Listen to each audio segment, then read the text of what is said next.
ഒരു അനാഥയായ പെൺകുട്ടി അവളുടെ വളർത്തമ്മയെ കൊന്ന ഗ്യാങ്ങിനെതിരെ നടത്തുന്ന ഒറ്റയാൾ പോരാട്ടമാണ് ഈ സിനിമയുടെ പ്രമേയം. അവൾ ആ ഗ്യാങ്ങിൽ നിന്നും എങ്ങനെ രക്ഷപ്പെട്ടു എന്നെല്ലാം വളരെ രസകരമായ രീതിയിൽ അവതരിപ്പിച്ച സിനിമയുടെ പേരാണ് വ്രാത്ത് ഓഫ് ബെക്കി. വർക്കിനിടയിൽ വളരെ സമയമെടുത്താണ് ഓരോ വീഡിയോയും ചെയ്യുന്നത്. അതാണ് ഇത്ര ഡിലേ. അതുകൊണ്ട് തന്നെ എല്ലാവരും സബ്സ്ക്രൈബ് ആൻഡ് സപ്പോർട്ട് ചെയ്യണേ. വീഡിയോയെക്കുറിച്ചുള്ള നിങ്ങളുടെ അഭിപ്രായം കമൻറ്റിൽ രേഖപ്പെടുത്താനും മറക്കല്ലേ. എന്നാലേ എനിക്ക് എന്തെങ്കിലും മാറ്റങ്ങളുണ്ടെങ്കിൽ ചേഞ്ചസ് വരുത്താൻ പറ്റൂ. സോ വീഡിയോയിലോട്ട് കടക്കാം. Welcome back to Mallu Translator. ചിത്രത്തിൻ്റെ തുടക്കത്തിൽ ചെറിയൊരു പെൺകുട്ടിയെ ഒരു സ്ത്രീ പാരൻസിനെ ഏൽപ്പിക്കുന്നു. എന്നിട്ട് പറയുന്നു, ഇതാണ് നിന്റെ പാരൻസ് എന്ന്. അവൾക്കും സന്തോഷമാവുന്നു. അവളാണ് നമ്മുടെ ഹീറോയിൻ ബെക്കി. അങ്ങനെ അവൾ ആ വീട്ടിൽ സന്തോഷത്തോടു കൂടെ ജീവിച്ചു. അവളുടെ എല്ലാ സന്തോഷങ്ങളും കൂടെ ദിയാഗോ എന്നൊരു നായയും ഉണ്ടായിരുന്നു. അങ്ങനെ ഇന്ന് അവൾ വളർന്ന് ഒരു വലിയ കുട്ടിയായി. അവൾക്കിപ്പോഴും ഇഷ്ടം വയലൻസും കെണിവെക്കുന്നതും വേട്ടയാടുന്നതുമെല്ലാമാണ്. വീട്ടിലെ വയസ്സായ അമ്മയെ അച്ഛനെ നോക്കുന്നതും ഫുഡുണ്ടാക്കി കൊടുക്കുന്നതും എല്ലാം ബെക്കിയാണ്. നഗരത്തിലെ ഒരു റെസ്റ്റോറൻറ്റിലാണ് അവൾ വർക്ക് ചെയ്യുന്നത്. വൈകിട്ട് വർക്ക് കഴിഞ്ഞ് അമ്മക്ക് ഫുഡ് ഉണ്ടാക്കി കൊടുത്തും എൻജോയ് ചെയ്തുമാണ് അവളുടെ ജീവിതം മുന്നോട്ട് പോകുന്നത്. അങ്ങനെ ഇരിക്കെ അവളുടെ ആ റെസ്റ്റോറൻറ്റിലേക്ക് 3 ആളുകൾ വരുന്നു. അവരെ കണ്ടാലേ അറിയാം ക്രിമിനൽസ് ആണെന്ന്. അവരുടെ വൃത്തികെട്ട സംസാരം ബെക്കിക്ക് തീരെ പിടിക്കുന്നില്ല. എന്നാലും അവൾ ഓർഡർ ചെയ്ത കോഫി അവർക്ക് ഉണ്ടാക്കി കൊടുക്കുന്നു. ബെക്കി അതെടുത്ത് സെർവ് ചെയ്യുമ്പോൾ അയാളുടെ പാൻറ്റിൽ അറിയാതെ വീഴുന്നു. കൂട്ടുകാർ കളിയാക്കിയത് കാരണം അയാൾക്ക് അതൊരു വലിയ അപമാനമായി തോന്നി. ശേഷം ബെക്കി അവളുടെ വർക്കെല്ലാം കഴിഞ്ഞ് വീട്ടിലേക്ക് പോകുന്നത് നോക്കി ആ ഗ്യാങ് കാത്തിരുന്നു. അങ്ങനെ അവളെ പിന്തുടർന്ന് രാത്രി അവളുടെ വീട്ടിലെത്തി അവളെ ഉപദ്രവിക്കുന്നു. അവളെ രക്ഷിക്കാൻ നോക്കിയ ഡിയാഗോയെ അടിച്ചു വീഴ്ത്തിയ ശേഷം അവളെ ഗൺ പോയിന്റിൽ നിർത്തുന്നു. അന്നേരം അവളുടെ അമ്മ അവളെ രക്ഷിക്കാനായി തോക്കെടുത്ത് വരുന്നു.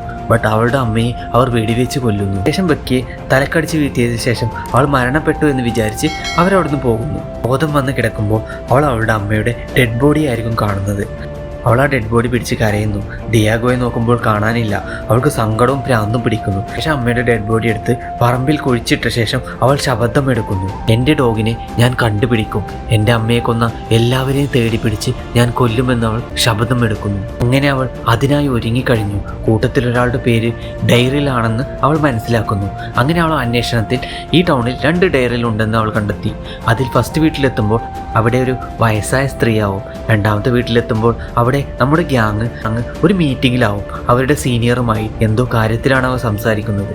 അതിലൊരുത്തൻ ഒരു പേടിത്തൊണ്ടനാവും. അവൻ ഇടയ്ക്കിടയ്ക്ക് പതറുന്നുണ്ട്. അങ്ങനെ ബെക്കി ആരും കാണാതെ വീട്ടിലെത്തി അവരുടെ വീട്ടിലെ ഡോക്യുമെന്റ്സും പെൻഡ്രൈവും എല്ലാം അടിച്ചു മാറ്റി അവിടെ നിന്ന് ഓടി രക്ഷപ്പെടും. അങ്ങനെ അവൾ ഓടി ഒളിക്കുന്നതോ അവരുടെ ഗോഡൌണിൽ. അതിൽ നിറയെ ഗൺസും അമ്പും വില്ലും പുതിയ ന്യൂ മോഡൽ വെപ്പൺസും എല്ലാമായിരിക്കും.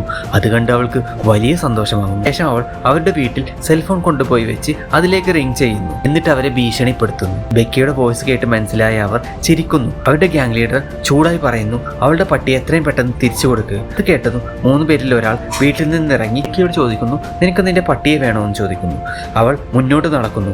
അയാൾ അവളെ പിന്തുടരുന്നു. ശേഷം അവളെ ഗൺ പോയിന്റിൽ നിർത്തുന്നു. ബട്ട് അവനറിയില്ലായിരുന്നു അവളുടെ ട്രാപ്പിലാണ് അവനെന്ന്. ശേഷം ആ ഗ്യാങ്ങിന്റെ വീട്ടിൽ നിന്ന് പുറത്തുനിന്ന് സൗണ്ട് കേട്ട് അവർ വാതിൽ തുറന്നപ്പോൾ ബെക്കിയുടെ കെണിയിൽ കുടുങ്ങി അവന്റെ വായുള്ള ബോംബ് പൊട്ടി അവൻ ചിന്നിച്ചിതറുന്നു. അതിലുള്ള ഗ്യാങ് ലീഡർ അവരെ 2 പേരെ ഗൺ പോയിന്റിൽ നിർത്തി കാര്യം ചോദിക്കുന്നു. അവർ നടന്നത് പറയുന്നു. അത് കേട്ട ഗ്യാങ് ലീഡർ അവളെ വെറുതെ വിടരുത് എന്ന് പറയുന്നു. ആരും പറയുന്നത് കേൾക്കാതെ അവളെ കൊല്ലാനായി ഒരാൾ ഗണ്ണെടുത്ത് വീടിന്റെ പുറത്തു പോകുന്നു. അങ്ങനെ അവൾ ഓടിക്കേറിയത് ആ ഗൺ ഗോഡൌണിലേക്കാണ്. കൂട്ടത്തിൽ ഒരാൾ കാറെടുത്ത് അവിടുന്ന് രക്ഷപ്പെട്ടു പോയി. അന്നേരം അവളെ കൊല്ലാൻ പോയ ആളെ അവൾ ട്രാപ്പ് ചെയ്ത് കൊല്ലുന്നു. ബട്ട് അവൾ വിചാരിക്കാതെ ആ ഗ്യാങ് ലീഡർ അവളെ മയക്കി വെടിച്ച് പിടിക്കുന്നു. ശേഷം അവളെ കെട്ടിയിട്ട് കൊല്ലാൻ ശ്രമിക്കുന്നു. നേരമാണ് അവൾ ആ ഫസ്റ്റ് കണ്ട വയസ്സായ ഡൈലറെ അവിടെ കാണുന്നത്. ഇതിന്റെ എല്ലാം സൂത്രധാരൻ അവളാണെന്ന് അവൾ പറയുന്നു. എനിക്ക് മെല്ലെ കെട്ടഴിച്ച് ആ ഗ്യാങ് ലീഡറെ പരിക്കേൽപ്പിച്ചു. അമ്മയെ നൈസായിട്ട് അവൾ തീർക്കുന്നു. ശേഷം ആ ഗ്യാങ് ലീഡറെ അവളുടെ കെണിയിലേക്ക് ക്ഷണിക്കുന്നു. അങ്ങനെ അയാളെ കൊടൂരമായി അവൾ കൊല്ലുന്നു. ശേഷം ഡിയാഗോയും കൊണ്ട് അവൾ പോകുന്നു. കാണിക്കുന്നത് അന്നേരം വാറിനിടയിൽ ജീപ്പെടുത്ത് രക്ഷപ്പെട്ട ആളെ അവൾ തേടി പിടിച്ച് അയാളെ ചുട്ടുകരിച്ച് അവളുടെ പ്രതികാരം തീർക്കുന്നതോടാണ് ഈ സിനിമയുടെ എൻഡിങ്.